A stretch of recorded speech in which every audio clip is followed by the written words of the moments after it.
What if I told you that on an ordinary road trip through the American Southwest, a young couple stumbled into a secret so extraordinary, so terrifying, that the government would stop at nothing to bury it? This isn't the kind of tale you hear in UFO forums or sci-fi movies. This is about real people, an accidental encounter, and fugitives from the stars who weren't here to conquer, but to survive. And the strangest part? They weren't running from us. They were running from something else. It happened in the summer of 2004. Daniel and Claire Thompson, both in their early 30s, were driving from Denver to Phoenix. Daniel was a photographer, chasing the beauty of the open desert for his next gallery show. Claire, a journalist, carried notebooks full of observations about forgotten towns and strange roadside attractions. They had been married 5 years, their love steady, but this trip was about rediscovery, rekindling that spark in the middle of nowhere. On their third night, they decided to camp off a lonely stretch of Highway 191 near the Arizona-Utah border. The desert stretched endlessly in every direction, the sky so full of stars it almost seemed to crush them. Claire teased Daniel that he should photograph UFOs instead of mesas and cacti, and he laughed, though neither of them believed in aliens. That would change before dawn. Sometime after midnight, Claire woke first. At first she thought it was lightning, brief flashes of bluish light on the horizon. But there was no thunder, no storm, only silence. She nudged Daniel awake. Together, they crawled out of their tent and stared. The lights weren't in the sky anymore. They were moving across the desert floor, weaving erratically, like something wounded trying to find its way. Daniel grabbed his camera instinctively, though his hands shook. Through the telephoto lens, he saw what looked like a metallic shape, about the size of a van, skimming low, sparks trailing behind it. The object jerked, then dropped suddenly behind a cluster of red rock buttes less than a mile away. The desert went dark again. Did we just see a crash? Claire whispered. Daniel couldn't answer. His gut twisted. He wanted to pack up, to leave, but curiosity gnawed at him. Claire's journalist instincts were stronger. We can't just walk away. What if it's a plane? What if someone's hurt? Against his better judgment, Daniel agreed. They packed flashlights, water, and Daniel's camera, then set out across the scrubland. The night was eerily quiet, every sound of crunching gravel magnified under the stars. The hike felt endless, their nerves stretched thin. Finally, as they rounded the butte, they saw it. The craft wasn't like anything Daniel had seen in museums or science magazines. It wasn't a saucer, nor a sleek fighter jet. It was asymmetrical, almost organic, its surface shifting faintly as though alive. Faint smoke rose from one side, glowing with the same eerie blue they'd seen from afar. Then they saw movement. 3 figures staggered out from a fissure in the craft. At first, Daniel thought they were people in radiation suits, but as they stepped into the starlight, his breath caught. They were tall, spindly, their skin pale and faintly luminous. Their arms were long and delicate, fingers tapering into almost skeletal points. Their heads were elongated, eyes massive and black, reflecting the desert moonlight. They looked weak, afraid. Claire clutched Daniel's arm. Dan, oh my God. The beings stumbled forward, one collapsing to its knees, its limbs trembling. The others helped it up, clicking and chirping in a language that made the hair on Daniel's neck rise. They weren't hostile. They weren't threatening. They looked desperate. Claire, driven by instinct, took a step forward. Wait. Claire, no. Daniel hissed, pulling her back. But the beings had already noticed them. One turned its enormous eyes toward the couple. Instead of aggression, its expression was something Daniel didn't expect: relief. It extended a trembling hand, palm open, as though begging. Against every instinct screaming at him to run, Daniel lowered his camera. Claire, her voice shaking, whispered, "They need help." She reached slowly into her backpack and pulled out her water bottle. Holding it out, the closest being tilted its head, then reached carefully. Its fingers brushed hers. Ice cold, almost fragile, and it drank greedily, spilling water down its translucent skin. Suddenly, the night was shattered by a distant thrum. Helicopters. Daniel and Claire turned their heads, panic setting in. Searchlights cut through the darkness from the horizon, sweeping closer. The beings heard it too. Their clicking grew rapid, frantic, like alarm calls. One of them reached into a pouch on its body and pulled out a small, glowing object, pressing it into Claire's hands with shocking urgency. Daniel's camera swung uselessly at his side. Claire stared at the object, smooth, metallic, glowing faintly blue, pulsing like a heartbeat. She tried to speak, but images slammed into her mind without warning. A vision of deep space, a monstrous shadow hunting through the stars. World shattered, ships torn apart, and then, Earth, fragile, unprotected, a new target. She gasped and almost collapsed. Daniel caught her, his eyes wide. What happened? Claire stammered. They're running. They're not here to hurt us. They're running from something worse. The helicopters were close now, their rotors deafening, searchlights sweeping across the buttes. The beings crowded closer to the couple, clicking desperately, their black eyes pleading. Claire clutched the object, heart hammering. Daniel finally understood. These weren't invaders. They were fugitives. And by stepping forward, he and Claire had been chosen to protect them. The first spotlight slashed across the desert, illuminating them all in a blinding cone of white. Soldiers' voices boomed through megaphones. This is a restricted area. Do not move. Claire tightened her grip on Daniel's hand. The beings trembled, their fragile forms pressed against the humans like cornered animals. In that moment, on a forgotten patch of desert, the line between witness and participant vanished.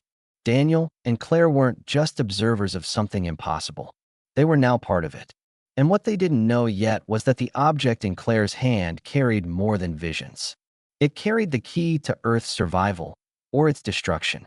The desert exploded with chaos. Claire shielded her eyes as the first helicopter's spotlight locked on them, its blades hammering the night with a metallic roar. Daniel's instincts screamed at him to run, but his feet were rooted in the sand. The aliens huddled close, their skeletal arms trembling, strange clicks spilling from their throats like a chorus of panic. The glowing object in Claire's grip pulsed faster, almost syncing with her heartbeat, as if it was alive. Hands in the air. Step away from the objects, a soldier's voice thundered through a megaphone. Black SUVs tore across the desert floor below the helicopters, dust and gravel spraying into the night as armed men jumped out, rifles glinting under the harsh beams of light. Daniel realized with a cold twist in his gut that this wasn't a rescue. These soldiers weren't here to help the beings. They were hunting them. Claire pulled at his arm. We can't let them take them. Dan, they'll kill them. He looked at her like she'd lost her mind. Claire, they're aliens. What do you want me to do? Fight the US military with my camera? But even as he said it, he knew she was right. Something about the way the creatures clung to them, the fear in their enormous eyes, made it impossible to walk away. The soldiers advanced in a tactical line, rifles raised, their boots crunching in unison. A booming voice ordered again, "Drop the object." Now, Claire's fingers clenched tighter around the artifact, and the moment she refused, the air seemed to crackle. The object flared with a surge of blue light, washing over them in a pulse that sent the nearest soldiers stumbling. Radios screeched with static. For just a second, the helicopters above faltered, their lights flickering. The aliens clicked sharply, pointing toward the rocks behind them. Claire understood instantly. They wanted to move. "This way," she shouted. Daniel, half panicked, half furious, grabbed her hand and followed, dragging his camera bag against his side. The beings staggered with them, their movements awkward in Earth's gravity, but their fear drove them forward. Bullets tore through the desert behind them, bursts of gunfire echoing off the buttes. Daniel ducked instinctively, dragging Claire lower as dust kicked up in sprays around their feet. One of the aliens cried out, collapsing, a dark shimmer spreading across its chest where a bullet had struck. The sound wasn't like a human scream. It was sharper, almost mechanical, but filled with pain. The others tried to lift it, their spindly arms trembling, but Daniel leapt forward without thinking, slinging the injured being's arm over his shoulders. "Move. Go," he barked. The word shocked him. 5 minutes ago, he'd wanted to run from them. Now he was carrying one. They scrambled through the maze of rocks, helicopters circling overhead like vultures. Claire risked a glance back and saw soldiers flooding the crash site, moving with frightening efficiency, already surrounding the wreckage. She knew the craft was lost. Whatever the aliens had fled in, it would be dismantled, buried, erased. That left only the artifact pulsing in her hand, its light throbbing faster as though guiding them. Up here, Claire shouted, spotting a narrow crevice between two cliffs. They squeezed inside, breath ragged, hearts pounding. Daniel eased the wounded alien against the stone. Its translucent skin quivered, its black eyes dulling. One of the others pressed its palm to the wound, humming in low vibrations, but the injury didn't close. Daniel felt something shift in his chest, a strange surge of grief for a being he hadn't known existed an hour ago. Then Claire gasped. The artifact had shifted in her palm, its glow projecting faint patterns against the stone wall. Not random patterns, maps. Constellations she didn't recognize, moving lines, symbols that felt almost like equations. The aliens leaned closer, clicking softly, their long fingers tracing the light as though teaching her. And then, another surge. Images in her head, rapid flashes. Worlds burning. Dark ships shaped like predators, hunting across galaxies. And then Earth, again and again, until she understood. They didn't just crash here, Claire whispered. They came here on purpose. They're hiding. Daniel's throat went dry. From what? Before Claire could answer, shouts echoed outside the crevice. The soldiers were spreading out, methodical, searching every shadow. The aliens pressed closer to the couple, their frail bodies trembling. Claire looked at Daniel, her eyes fierce. We can't give them up. Claire, this is insane. We're not secret agents. We're not heroes. We're just two people on a camping trip. Daniel snapped, his voice cracking. But even as he said it, he saw the artifact glowing against her chest, saw the way the aliens trusted her, clinging to her like the last anchor they had. And deep inside, he knew the truth. Walking away wasn't an option anymore. The soldier's footsteps drew closer. One of the aliens touched Daniel's forehead with an icy finger. Instantly, his vision warped. He wasn't in the crevice anymore.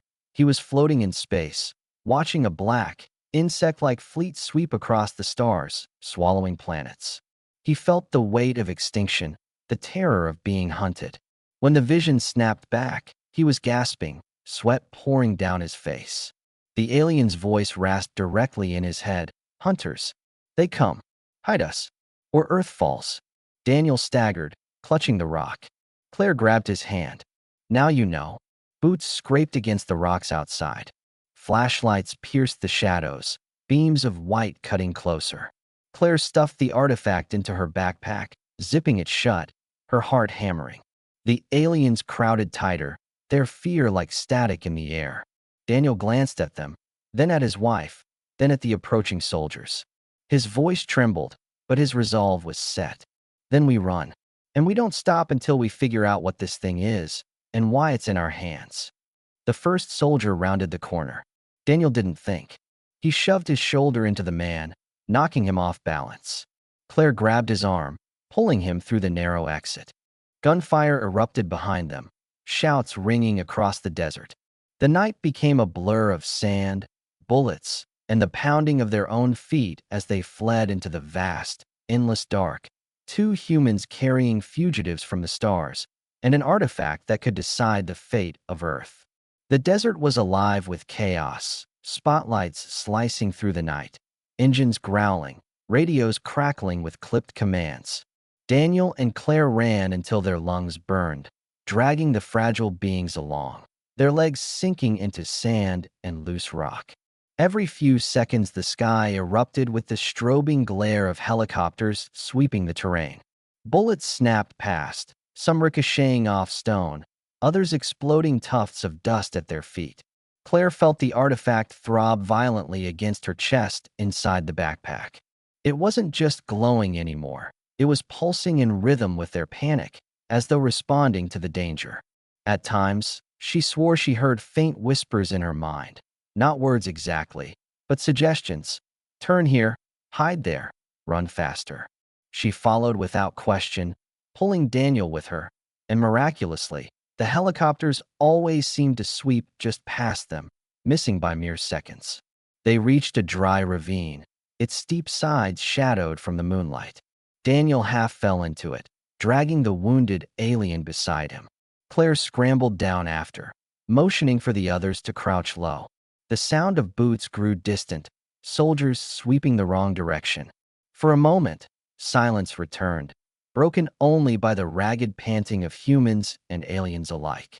Daniel leaned against the rocks, trembling. Claire, this is insane. We can't outrun them forever. They'll lock down the whole desert. His voice cracked under exhaustion and fear. Before Claire could answer, the wounded alien stirred. Its black eyes flickered with faint light as it extended a trembling hand toward Claire's backpack. She hesitated, then pulled out the artifact. Its glow spilled across the ravine walls like liquid starlight.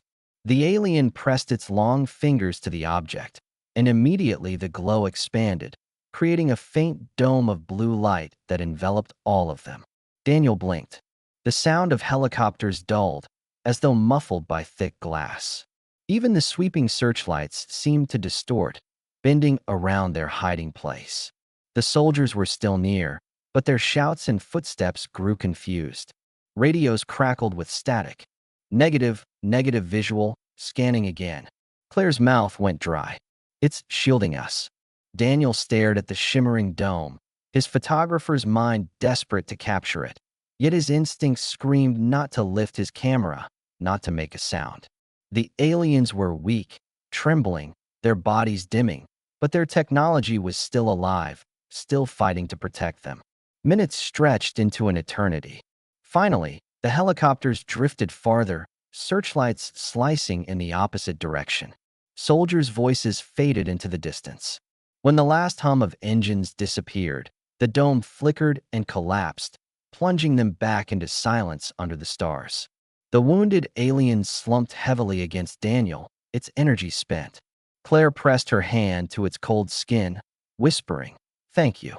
The being's gaze lingered on her, full of a strange intelligence she couldn't comprehend, then slid shut.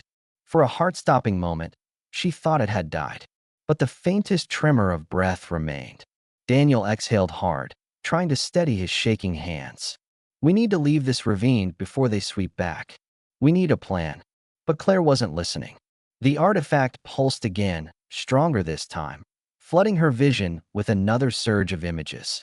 She gasped, clutching her head as stars and symbols filled her mind. Coordinates, flashes of Earth from orbit, a sense of hidden places buried beneath oceans and mountains. She saw immense structures sleeping beneath the planet's crust, ancient machines pulsing with dormant power. And then, her chest seized. She saw black ships descending, the hunters tearing through the sky. She snapped back with a strangled cry. Daniel caught her, panic in his eyes. "Claire, what did you see?" Her voice was hoarse. "They've been here before. These things. Hunters. They're coming back. The artifact, it's some kind of map. A guide. The refugees brought it here because Earth might be the last place left to hide." Daniel's mouth went dry. "So we're not just helping them escape. We're sitting on a warning system." Claire nodded slowly, gripping the artifact as though afraid it might vanish. "And if the government takes this, they'll bury it. They won't save anyone. They'll use it, or worse, destroy it." Daniel cursed under his breath, glancing at the aliens, then at the horizon where faint lights still flickered. "So what, Claire? We keep running? Forever?" Before she could answer, a sharp noise split the night. Not helicopters, not engines. Something stranger. A low, resonant hum, vibrating the sand under their feet. The aliens jerked upright, their eyes wide with terror. They began clicking frantically, pointing skyward. Claire followed their gaze and froze. Above the desert, higher than the helicopters had flown, a shape drifted through the stars. Not human, not military. It was long, skeletal, its outline shifting as though made of shadows and bone. Even from miles away, its presence made her stomach churn. The aliens pressed close, trembling uncontrollably. Daniel whispered, What the hell is that? Claire already knew. She didn't know how, but the word burned in her mind like fire. Hunters. The artifact flared violently, its glow surging until the entire ravine was bathed in blue light. The shadow in the sky seemed to ripple in response, as though sensing them. Claire's chest clenched with dread. They found us. Daniel grabbed her arm. Then we move. Now, with the aliens stumbling beside them, the couple scrambled out of the ravine, the desert stretching endlessly before them. Behind, the hunter's ship drifted lower, blotting out stars as it descended. Ahead, the government's helicopters returned, sweeping back toward the crash site. They were caught between two predators, the humans who wanted to bury the truth and the monsters from the stars who wanted to erase it. And in Claire's trembling hands pulsed the only thing that could tip the balance. The desert became a battlefield of shadows and light. Above, the skeletal ship of the hunters drifted lower, its outline unnatural, blotting out the stars as though space itself recoiled from its presence. Below, helicopters roared back into the valley, their searchlights cutting across the sand.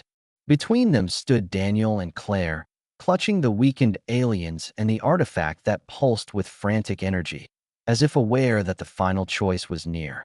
The ground vibrated under their feet as the hunter's ship released a piercing shriek. No engine, no metal, just raw sound that rattled their bones. The aliens collapsed to their knees, clutching their heads, their bodies convulsing. Claire screamed, dropping beside them, trying to shield them with her own arms though she didn't understand why. Daniel grabbed her shoulders, panic and fury in his eyes. "Claire, we can't fight this. We're going to die out here." Before she could answer, soldiers swarmed over the ridge. Dark silhouettes in body armor, rifles raised, advancing in a disciplined line. A commander shouted, "Stand down, drop the object, and step away from the specimens." Daniel's chest heaved. He looked at his wife, then at the beings trembling at their feet, then at the soldiers' cold, mechanical precision. For the first time, the choice was clear. They had stumbled into something that wasn't just about survival. It was about taking a side. Claire's voice broke through the roar of helicopters and the alien ship. "Dan, they're not invaders. They're refugees. And that thing in the sky, it won't stop with them. It'll come for us next. If we give the artifact to the government, it'll vanish into a vault. And then when the hunters come, no one will be ready." The soldiers closed in. One raised his rifle and barked, "Final warning." Claire yanked the artifact from her pack. The glow exploded outward, searing blue across the desert. For a heartbeat, every gunman froze, bathed in unnatural light. Symbols and constellations projected across the sand, spiraling upward into the sky. The hunter's ship faltered, shrieking as though in pain. Daniel's breath caught. The artifact wasn't just a map. It was a weapon. The aliens lifted their heads, their black eyes glowing faintly as they placed their spindly hands on the object with Claire. Together, their voices rose in piercing clicks and hums.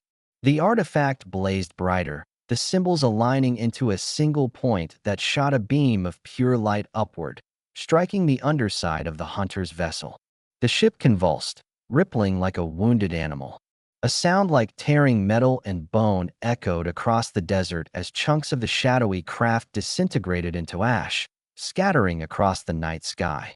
The light held for seconds, then collapsed, the artifact flickering violently in Claire's hands. She screamed as heat seared her palms, but she didn't let go. When the glow finally died, silence crashed over the desert. The skeletal shape in the sky was gone. Nothing remained but drifting particles glowing faintly before vanishing into the stars. The soldiers stood frozen, their rifles slack at their sides. For the first time, their masks of discipline cracked. Fear bled into their eyes. They had witnessed it too. Not a myth, not a secret experiment, but something far beyond human control. The artifact, dim now, pulsed faintly in Claire's hands like a tired heart. She collapsed against Daniel, her body trembling. He caught her, whispering, "It's over. It's over, Claire." But in his gut he knew it wasn't. That was only one ship, one hunter. The aliens staggered to their feet, their frail forms illuminated faintly by the artifact's last glow. One of them touched Claire's forehead again, sending a final ripple through her mind. Words formed in her thoughts, clear this time, heavy with meaning. Protect. Prepare. They returned. Then, with what little strength they had left, the beings turned and limped toward the horizon, away from the wreckage, away from the soldiers, vanishing into the desert shadows like ghosts. Claire reached out, but Daniel held her back. They can't stay. They'd never survive here. Not with them, he said, nodding at the soldiers. The commander finally found his voice. You will come with us. Now, both of you. His tone was sharp, but there was a tremor beneath it. The soldiers began to move again, rifles rising. Daniel looked at Claire, then at the artifact. Its glow had dimmed, but he felt it still, waiting, watching. He shook his head. No, you'll bury this. You'll bury everything. And when they come back, we'll all be dead. Claire's eyes blazed with defiance. For the first time in her life, she felt chosen, not by destiny, but by truth itself. She slipped her hand into Daniel's and whispered, "Run." And they did. Through the chaos, through shouts and bullets, through the desert night that seemed endless. The soldiers chased, but the artifact guided them again, bending the light, twisting their path. Daniel didn't know how long they ran. Hours. Days. Time blurred until there was only the rhythm of his breath, the pounding of his heart, and the fragile weight of hope in his wife's hand. When dawn finally broke, painting the desert in gold and crimson, Daniel and Claire stood alone on a ridge, exhausted, covered in dust, but alive. The artifact lay between them, faintly pulsing, as though asleep. In the distance, helicopters still scoured the land. Somewhere far above, in the silence of space, other shadows waited. Daniel put an arm around Claire, his voice hoarse. We can't go back. Not to our old life. Not anymore. She nodded, eyes fixed on the horizon. No, but we can be ready. When they return, we won't be alone. We'll make sure of it. The wind swept across the desert, carrying away the last echoes of gunfire, the last whispers of fear. Somewhere out there, fugitives from another world carried their own burden. But here, on Earth, a young couple had been given the unthinkable, the first warning and the first chance to fight back. And the strangest part wasn't that they had seen aliens or hunters or a weapon disguised as a relic. The strangest part was that out of all the people on Earth, it had chosen them. The desert kept its silence, but Daniel and Claire knew the truth. The war for Earth hadn't begun yet. But when it did, they would be ready.